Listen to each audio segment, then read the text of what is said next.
Phone tapping కేసులో కేసీఆర్ విచారణ కొనసాగుతున్న వేళ హైదరాబాద్ తెలంగాణ భవన్ వద్ద ఉద్రిక్తత నెలకొంది. బీఆర్ఎస్ శ్రేణులు పెద్ద ఎత్తున తెలంగాణ భవన్ కు చేరుకున్నారు. అక్కడి నుంచి నందినగర్ కేసీఆర్ నివాసానికి వెళ్లేందుకు యత్నించారు. అనుమతి లేదని పోలీసులు అడ్డుకున్నారు. తెలంగాణ భవన్ లో సీఎం రేవంత్ రెడ్డి దిష్టిబొమ్మను దగ్ధం చేశారు. సీఎం డౌన్ డౌన్ అంటూ బీఆర్ఎస్ నేతలు నినాదాలు చేశారు. మనం చూసాము. ప్రభుత్వానికి వ్యతిరేకంగా నిందించారు. పూర్తి సమాచారం కరెస్పాండెంట్ చందు తెలంగాణ భవన్ నుంచి అందిస్తారు. చందు, ఏంటి తెలంగాణ భవన్ వద్ద పరిస్థితి చాలా ఉద్రిక్తంగా ఉన్నట్టుగా కనిపిస్తోంది. ఇంతకుముందు విజువల్స్ లో మనం చూసాం, ఒక మహిళకు గాయాలన్నట్టుగా కూడా తెలుస్తోంది. ఏంటి? శ్రీదేవి, సిట్ విచారణ కేసీఆర్ 3 గంటలుగా కొనసాగుతూ ఉంది. ఈ క్రమంలోనే ఉదయం నుంచి కూడా పెద్ద సంఖ్యలో తెలంగాణ భవన్లో కార్యకర్తలు ఉన్నారు. దాదాపు 1000 మంది కార్యకర్తలు తెలంగాణ భవన్లోనే ప్రస్తుతం ఉన్నారు. వాళ్ళందరూ కూడా నందినగర్ వెళ్లేందుకు ఇక్కడ ప్రయత్నం చేశారు. అయితే ఇక్కడ తెలంగాణ భవన్కు 2 గేట్లు ఉన్నాయి. వెనక గేట్ ఉంది, ఫ్రంట్ గేట్ ఉంది. 2 గేట్ల వద్ద కూడా భారీగా పోలీసులు అయితే మోహరించారు. వాళ్ళని బయటికి వెళ్ళలేకుండా రోపులు వేసి మరీ అడ్డుకునే ప్రయత్నాన్ని చేశారు. అయితే ఈ క్రమంలోనే ఒక మహిళా నేత కూడా గాయపడింది. ఆమెను వెంటనే పుటౌట్న హాస్పిటల్ కూడా కొద్దిసేపటి క్రితమే బీఆర్ఎస్ నేతలు తరలించారు. ప్రస్తుతం ఆమె ఆరోగ్య పరిస్థితి వైద్యులు పర్యవేక్షిస్తున్నారు. ప్రధానంగా చూసినట్టు ఉదయం నుంచి కూడా ఒక హైడ్రామా అయితే ప్రస్తుతం కనిపిస్తూ ఉంది. ఎందుకంటే ఇప్పటికే నందినగర్ నివాసం వద్ద 4 అంచెల భద్రతా వ్యవస్థను ఏర్పాటు చేశారు. చాలా మంది కార్యకర్తలకు అక్కడికి వెళ్ళేటువంటి ప్రయత్నాన్ని కొనసాగించారు. అయినప్పుడు కూడా పోలీసులు అడ్డుకున్నటువంటి పరిస్థితి కనిపించింది. తెలంగాణ భవన్లో కూడా ఉదయం నుంచి కూడా రేవంత్ రెడ్డి దిష్టిబొమ్మలు కూడా దహనం చేశారు. బయటికి వెళ్ళని కోపంతో కూడా వాళ్ళంతా కూడా తెలంగాణ భవన్లోనే దిష్టిబొమ్మలు దహనం చేశారు. మరోవైపు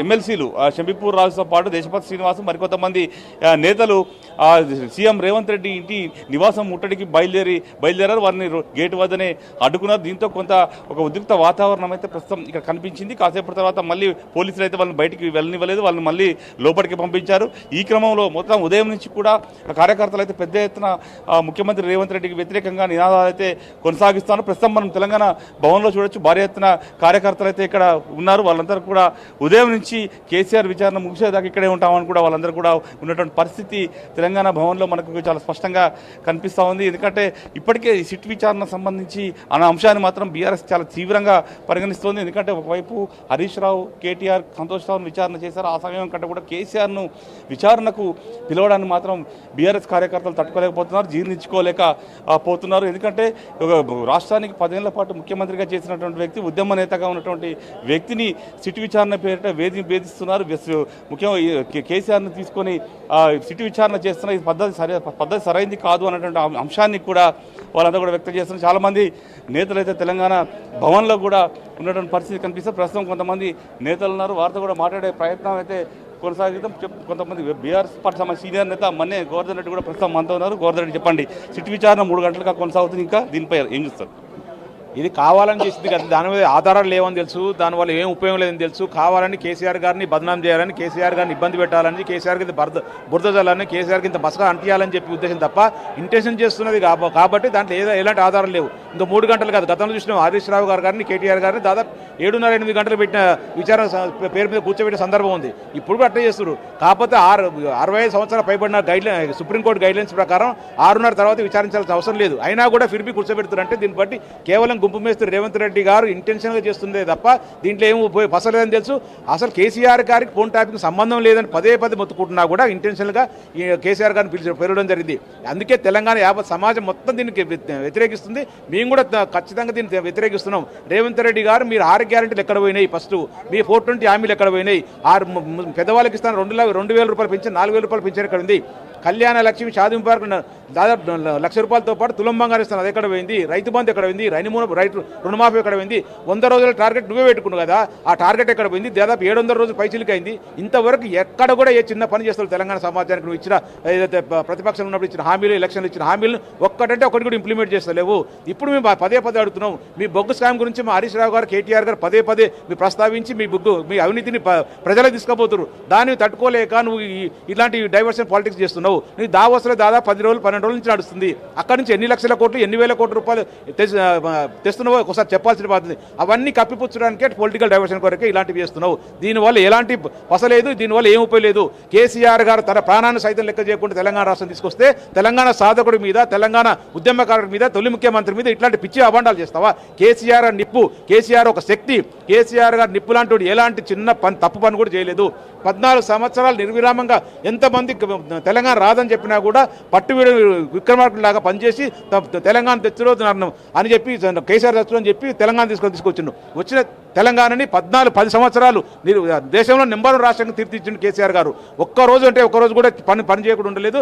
దాదాపు కేంద్ర ప్రభుత్వం కూడా తెలంగాణ సంక్షేమ పథకాలు కూడా కాపీకొట్టే సందర్భం ఉంది. అలాగే అభివృద్ధిలో 2014 బిఫోర్ తెలంగాణ రాష్ట్రం పెట్టుండే 2014 నుంచి 2023 వరకు తెలంగాణ రాష్ట్రం ఎంత డెవలప్ అయిందో ఒకసారి చూసుకోవాలి. రజనీకాంత్ కూడా చాలా సందర్భాలు చెప్పాడు, హైదరాబాద్ డల్లాస్ లాగా తయారు చేశారు, అమెరికా తయారు చేసి చెప్పిండు. అంత గొప్పగా డెవలప్ చేస్తే నువ్వు పిచ్చివాడు వచ్చేసి 2 సంవత్సరాల నుంచి అనేక సంక్షేమ వీటి మీద సిట్ల పేరు మీద లేకపోతే కమిషన్ల పేరు మీద కలాపం చేస్తుంది తప్ప ఏం లేదు. దీనివల్ల ఏం వచ్చేది లేదు. కేసీఆర్కి నువ్వు ఎంత చేసినా కూడా ఏం బీగలేవు కేసీఆర్ అని. కేసీఆర్ ఒక శక్తి. తెలంగాణ రాష్ట్రం కేసీఆర్ అంటే 4 కోట్ల ప్రజలందరూ గౌరవించే వ్యక్తి. అలాంటి వ్యక్తి మీద అబండాలు చేయాలని చూస్తున్నావు. నువ్వు ఏం చేసినా ఏం జరగదు. తస్మాత్ జాగ్రత్త రేవంత్ రెడ్డి. ప్రస్తుతం కవి గాయకుడు మిఠపల్లి సురేందర్ కూడా మనతో ఉన్నారు. మిఠపల్లి గారు చెప్పండి, అది ఈరోజు కేసీఆర్ సిట్ విచారణ ఎలా చూస్తారు? మీరు పాట రూపంలో చెప్తారా, ఎట్లా చెప్తారు?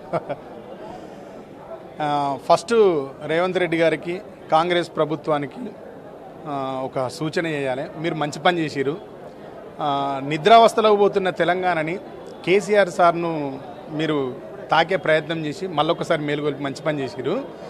రతనాల వీణ మీద రక్తములుకుతున్నది, ఈ రాజ్యహింసను చూడగా రక్తమంతా మరుగుతున్నది, తెచ్చిన తెలంగాణ తెర్లైతున్నది, రేవంత్ రెడ్డి పాలన తల్లిని తాకట్టు పెడుతున్నది.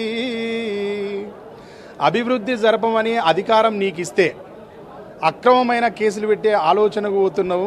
ఖచ్చితంగా నువ్వు తెలంగాణ ప్రజల చేతిలో విపరీతమైన పరిస్థితిని ఎదుర్కొంటావన్నా తస్మాత్ జాగ్రత్త. కేసీఆర్ గారి మీద మీరు ఎంత బురద జల్లే ప్రయత్నం చేసినా ఆ బురద నుంచి అద్భుతంగా పరిమళించే గులాబీలై ఉద్యమిస్తాం. తెలంగాణ భవన్ చుట్టూ కావచ్చు, అటు నందినగర్ నివాసం దగ్గర ఈ పోలీసులు మోహరించడాన్ని దీనిని ఎలా చూస్తారు? ఇప్పుడు కూడా తెలంగాణ ఉద్యమంలో కేసీఆర్ పేరు వింటే అప్పుడు ఉన్న ప్రభుత్వాలు ఎట్లా భయపడ్డాయో ఇప్పుడు కూడా అట్లే భయపడతారు. ఇప్పుడు కూడా అట్లే మాకు మంచి పహారా కాస్తారు. వాళ్ళంతా మాకు పహారా కాస్తారు అనుకుంటున్నాం. తెలంగాణ ఉద్యమకారులకు, బీఆర్ఎస్ కార్యకర్తలకు, కేసీఆర్ అభిమానులకు ఈ రోజున్న పోలీస్ యంత్రాంగం అంతా చాలా కంటికి రెప్పలాగా కాపలా కాస్తుంది. Thank you. ఈ కాపలా కాస్తున్నందుకు ప్రభుత్వానికి ప్రత్యేక కృతజ్ఞతలు తెలియజేస్తున్నాం. చూసినట్టయితే ఇది ఇప్పుడు ఏదైతే రేవంత్ ప్రభుత్వం చేస్తున్నటువంటి పని ఏదైతే ఉందో అది ఖచ్చితంగా బీఆర్ఎస్కు అనుకూలంగానే మారుతుందనే అభిప్రాయాన్ని కూడా కవి గాయకుడు మిఠపల్లి సురేందర్ వ్యక్తం చేస్తున్న పరిస్థితి అయితే కనిపిస్తామని మనం చూడొచ్చు. తెలంగాణ భవన్లో అయితే పెద్ద సంఖ్యలోనే నేతలు అయితే ఉన్నారు. ఇంకా కేసీఆర్ ఇక్కడికి మరి కాసేపట్లో రాబోతున్నారు. ముఖ్యంగా సిట్ విచారణ 6:30-7 గంటల ప్రాంతంలో ముగుస్తున్న సమాచారం అయితే బీఆర్ఎస్ వర్గాల్లో కనిపిస్తూ ఉంది. సిట్ విచారణ ముగిసిన అనంతరం ఇక్కడికి కేసీఆర్ తెలంగాణ భవన్కి వచ్చి మీడియాతో మాట్లాడతారని కూడా మనకు చాలా స్పష్టంగా అర్థమవుతుంది. ముఖ్యంగా చూడొచ్చు, చాలామంది నేతలు అయితే తెలంగాణ భవన్లో వాళ్ళంతా కూడా ఉన్నారు. వాళ్ళందరూ కూడా కేసీఆర్ కోసమే ఎదురు చూస్తామని, కేసీఆర్ ఎప్పుడు వస్తాడని కూడా వాళ్ళంతా చూస్తున్న పరిస్థితి కనిపిస్తుంది. చాలామంది నేతలు ప్రస్తుతం మనతో ఉన్నారు. చెప్పండి, ఈరోజు కేసీఆర్ సిట్ విచారణ దాదాపు 3 గంటలకు కొనసాగుతుంది, ఎలా చూస్తారు? సో కాంగ్రెస్ ప్రభుత్వం డైరెక్షను అండ్ డిక్టేటర్షిప్ పాలిటిక్స్ నడిపిస్తుంది. డైవర్షన్ ఒక స్కామ్ బయటపెట్టినప్పుడల్లా ప్రతిసారి ఒక విచారణ పేరు మీద వేసి ఆ విచారణ నుంచి డైవర్షన్ చేస్తుంది. అదేవిధంగా డిక్టేటర్షిప్ అంటే వాళ్ళు చెప్పినట్టే వినాలి, వాళ్ళు చెప్పినట్టు వినకపోతే వాళ్ళ మీద కేసులు వేస్తారు. ఈరోజు 22 నెలలు అయింది ప్రభుత్వం వచ్చి, 6 గ్యారంటీలు ఇచ్చిండ్రు, 13 హామీలు ఇచ్చిండ్రు.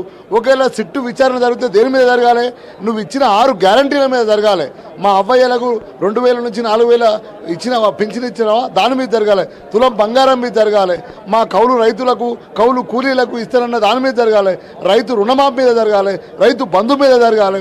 రైతు బీమా మీద జరగాలి సిట్టు విచారణ. కానీ ఇది కాకుండా అద్భుతమైన పరిపాలన చేసి ఈ తెలంగాణ రాష్ట్రాన్ని ఆర్థికంగా, సామాజికంగా ఎవరెస్ట్ శిఖరాలపైన ఉంచిన కేసీఆర్ పైన నువ్వు సిట్టు విచారణ జరుపుతున్నావంటే తెలంగాణ సమాజం స్పష్టంగా సిద్ధమవుతుంది. కాంగ్రెస్కు కర్రు కాల్చి వాత పెడుతుంది.